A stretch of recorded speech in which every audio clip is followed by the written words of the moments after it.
A vida de São José revelada à abadesa Maria Cecília Bage. Todavia, embora o santo fosse imensamente feliz e sossegado espiritualmente em seu convívio com a santificada esposa, não lhe faltavam problemas também. Enquanto se encontrava trabalhando, certas pessoas iam à oficina para recriminá-lo por ter se permitido chegar a tal estado de pobreza e também para acusá-lo de ter dissipado os bens todos que seu pai lhe deixara. E lhe diziam ásperas palavras de desdém.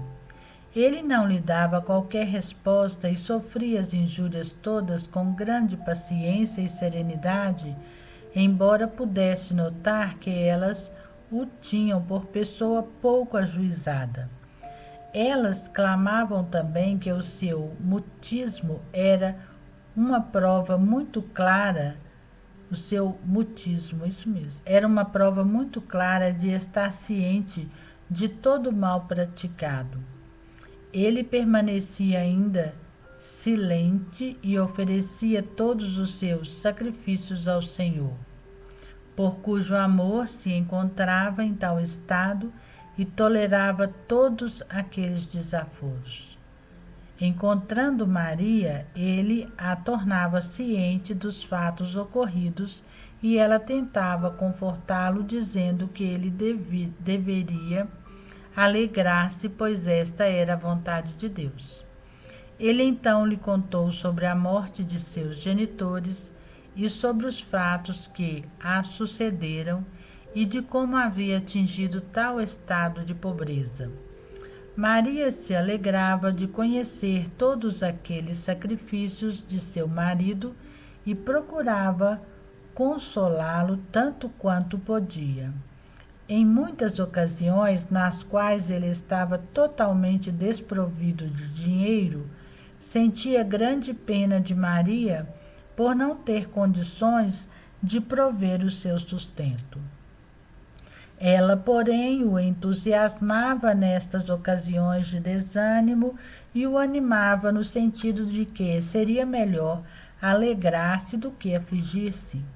O santo acabava por conformar-se, admirando aquela virtude verdadeiramente heróica de sua esposa. E então se voltava para Deus e agradecia a grande dádiva que lhe havia proporcionado quanto lhe dera esposa tão perfeita e virtuosa. Ao se encontrarem eles sem qualquer alimento e sem mesmo saber como conseguir algum, Maria dizia para que se sentassem à mesa. Então, ela suplicava a Deus conforto espiritual para o seu marido tão necessitado e impossibilitado de alimentar-se. Depois disso, conversavam sobre a grandeza das obras do Senhor e Maria falava tão ardentemente a respeito que José acabava em um daqueles seus êxtases e por vezes ela também. Assim permaneciam por longos períodos, nos quais Deus lhes permitia que desfrutassem de sua doçura e suavidade. Voltando a si, sentiam-se completamente saciados, como se tivessem tido refeição de iguarias esquisitas e delicadas. E Maria sempre tinha motivos para animar seu marido para que se mantivessem alegres até mesmo naqueles momentos difíceis, pois o Senhor os havia saciado com suas graças. O santo se maravilhava progressivamente com a bondade e resignação de Maria, e estava certo de que Deus o favorecia somente em função dela. Às vezes Deus providenciava através de pessoas as quais inspirava para que eles recebessem qualquer doação em termos do que necessitavam ou encontravam surpreendentemente pão e fruta sobre sua mesa, providenciados pelos anjos do céu. Isso, porém, só acontecia quando já tinham esgotado todas as suas próprias possibilidades neste sentido, e eles então passaram o resto do tempo em louvações e agradecimentos ao Senhor. Por todos estes motivos, o casal crescia na prática das virtudes, sofria com alegria sua pobreza e se humilhava perante Deus, assistindo-se mutuamente com muito respeito. Maria se mostrava muito zelosa em tudo, a tal ponto que os próprios anjos a homenageavam. Crescia nos dois seu amor a Deus e seu coração estava sempre inflamado quando conversavam sobre ele. Nada mais existia em seus pensamentos a não ser sua existência, suas palavras, suas ações, e ele era profundamente amado pelo casal. Não será fácil explicar quanto José progredia em seu amor e em suas virtudes, crescimento esse que lhe permitia poder agora conversar livremente com sua esposa. Reconhecia os favores todos que o Senhor lhe concedia e se mostrava profundamente grato por isso. Consequentemente, Deus o cobria cada vez mais com suas bênçãos divinas.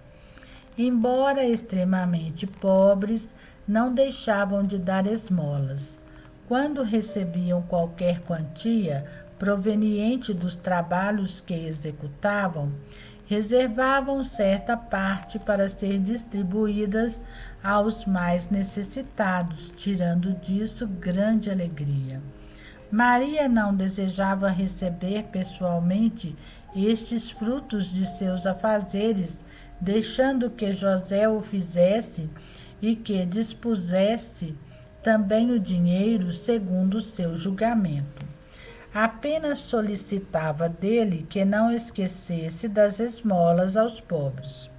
O santo respeitava seus desejos e fazia largos donativos quando de posse de algum numerário, reservando para eles só o absolutamente indispensável para sua sobrevivência.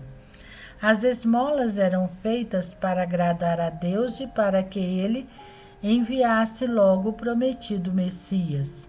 Faziam orações e jejuns, sabedores que esses atos eram de grande agrado de Deus. O casal, na verdade, se comportava exemplarmente em tudo. Era muito agradecido ao Senhor e o servia com muita lealdade, procurando em tudo seu beneplácito, seu prazer e sua glorificação.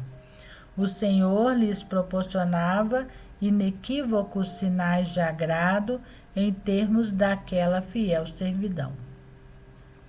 O demônio fervia em ódio e desdém por Maria e José, ao vê-los tão iluminados por Deus.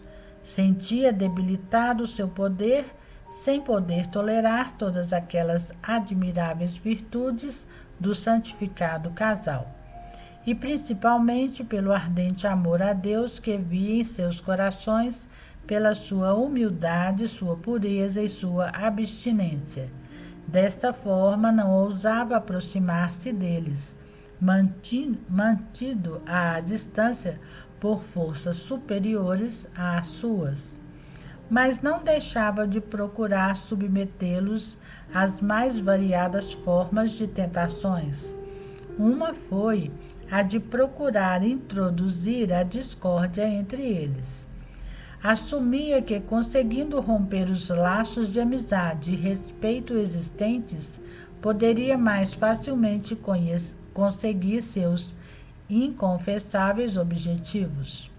A partir de tal princípio, passou a instigar alguns vizinhos contra o casal, invejosos da amizade e respeito reinantes na casa deles, procuravam visitá-los com maior frequência e em tais ocasiões tentavam voltar José contra sua esposa.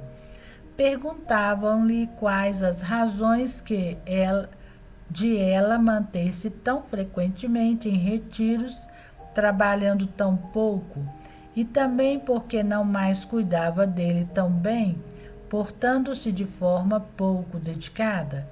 Diziam ainda outras coisas, mas que, embora frívolas, lhes pareciam ser relevantes, como acontece com pessoas movidas por sentimentos apaixonados, emocionais ou intrigantes. As afirmações eram tão veementes que pareciam ser suficientes para que o santo se virasse contra Maria.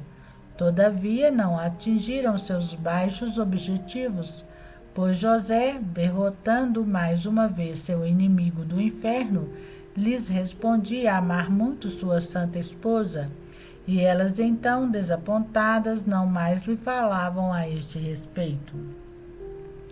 Não faltavam outros que tentavam influenciar Maria contra ele, procurando desacreditá-lo perante ela. Entretanto, com toda sua lucidez e sabedoria, ela virava as palavras ditas contra as próprias pessoas e as tornava assim confundidas, fazendo com que percebessem quanto errado estavam. As pessoas se admiravam com as virtudes e inteligência demonstradas e retornavam às suas casas profundamente desapontadas. Estes fatos todos faziam com que o demônio se enfurecesse ainda mais, fúria essa mais voltada para Maria, pois suas virtudes enfraqueciam sobremaneira sua ação demoníaca. Nem por isso ele deixava de procurar alguma outra forma de perturbá-la. Jamais o conseguiu, e se tornou cada vez mais confuso frente àquela grande força de Maria. Sua confusão vinha do fato de achá-la uma pessoa igual às outras, sem saber que ela era dotada de virtudes divinas e de plenas graças por parte de Deus. Ela, vendo que o inimigo cada vez mais se enfurecia contra ela e contra o seu marido, não deixava de precavê-lo e com grande humildade o alertava para que permanecesse atento quanto aos ardis todos empregados pelo demônio. Os dois faziam então muitas preces em conjunto, jejuns mais frequentes e mais atos de humildade, a fim de poderem debilitar ainda mais o já enfraquecido inimigo comum, que muito se abatia com isso. Nesses atos todos acrescentavam maiores valores a si mesmos, porém, se provocarem os citados estados de confusão para o inimigo, ao ser perturbado por qualquer pessoa da qual o demônio se servia, o santo se dirigia imediatamente para sua esposa e era então animado a enfrentar com paciência estas atribulações, pois somente assim teria agradado a Deus. Ele não apenas se alegrava, mas se animava também a sofrer com alegria, e assim crescia sempre seu amor pelo Senhor. Às vezes, o trabalho manual de José o cansava muito e ele então parava de trabalhar e ia ter com Maria, pedindo que ela lhe proporcionasse algo repousante, como, por exemplo, que cantasse alguma cantiga de louvores ao Senhor. Ela o atendia e os cânticos entoados faziam com que o santo atingisse um daqueles seus êxtases, no qual ele lhe dizia: querida Maria, tu és tudo para mim. O teu canto conforta e consola o meu aflito coração. Oh, como sabes confortar-me, como és repousante. Que felicidade a minha em conviver contigo, em poder ouvir-te. Se já tua visão me alegra e consola, podes imaginar o que sinto ao ouvir tuas canções. Que farei em favor de Deus, que me beneficiou com tão grande dádiva? A santificada Maria via em tais palavras maiores motivos para louvar ao Senhor, verdadeiro provedor de todos estes benefícios, e então exortava seu marido para que fizesse crescer nele progressivamente seu amor a Deus e que fosse grato a ele, pois dizia ela: é o Senhor quem me concede a graça de poder consolar-te em tuas aflições, para que possas trabalhar em sossegado. E assim cresciam verdadeiramente nele seu amor e sua gratidão, além de admirar-se cada dia mais com a sua Santíssima Esposa.